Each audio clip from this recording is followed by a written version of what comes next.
Hello everyone, কেমন আছো সবাই? আর একটা কিন্তু নতুন ভিডিও নিয়ে চলে এসেছি। সবাইকে আবার welcome back to my channel. যাই হোক, আমি বেশ কিন্তু অনেক দিন ছিলাম না। আমি গেছিলাম আমার হোম টাউন। সেখানে যদিও যাওয়া সেই কাজের জন্যই, ঘুরতে বা থাকতে কিন্তু সেই সূত্রে যাওয়া হয় না। যাই হোক, আমাকে অনেকে প্রশ্ন করে, আমি যেহেতু শিক্ষকতাতে আছি সেহেতু আমাকে সবাই প্রশ্ন করে যে দিদি, এরপর কি নিয়ে পড়লে আমার ছেলেটাকে মানুষের মতন মানুষ করতে পারবো। তো যাই হোক, সেই নিয়ে আমি একটা ডিটেলসে ভিডিও বানিয়েছি, সেটা পরের ভিডিওতে আমি দেব।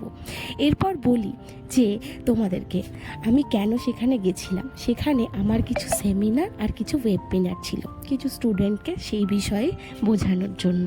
যাই হোক, সেই সমস্ত জিনিস সমস্ত পরের ভিডিওতে তোমাদেরকে দেব।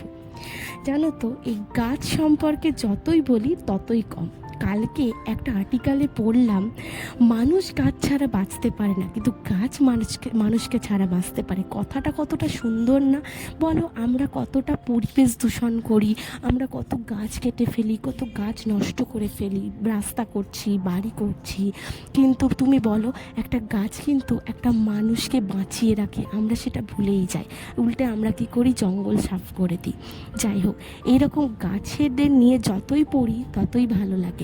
কারণ একটা বাবা মা যখন তার সন্তানকে ছোট বয়স থেকে যেরকম বাড়তে দেখে, বাচ্চাটা যখন কথা বলতে শেখে, হাসতে শেখে, সবাইকে চেনাতে শেখে, কোনটা বাবা কোনটা মা, তখন যেরকম একটা বাবার ঠিক একটা মায়ের যেরকম আনন্দ হয় যখন গাছগুলো আমার চোখের সামনে একটু একটু করে বেড়ে উঠছে, আর সেই গাছগুলো যখন ফুল দিচ্ছে, ফল দিচ্ছে, তখন ঠিক আমার আনন্দটা চতুর্গুণ বেড়ে যায়।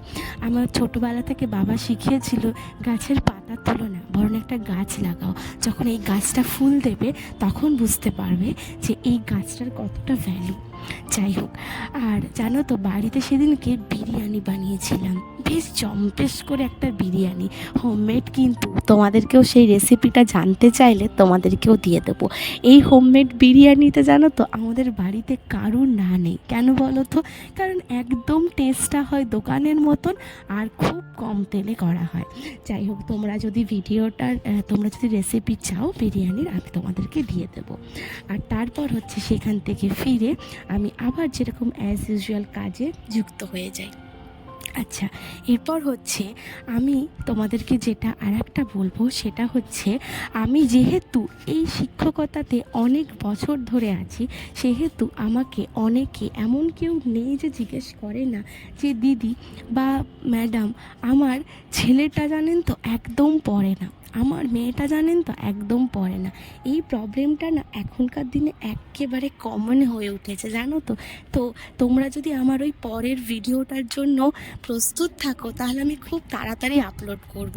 শুধু দরকার একটুখানি এডিটিংয়ের, বাকি কিন্তু আমি সব রেডি করে ফেলেছি, যেখানে তোমরাও বুঝতে পারবে যে আমি সেই ভিডিওটা যদি দিই তোমাদেরকে, তোমরাও কতটা কি বলবো, হেল্প হবে তোমাদের, তোমরাও কতটা উপকারিতা পাবে।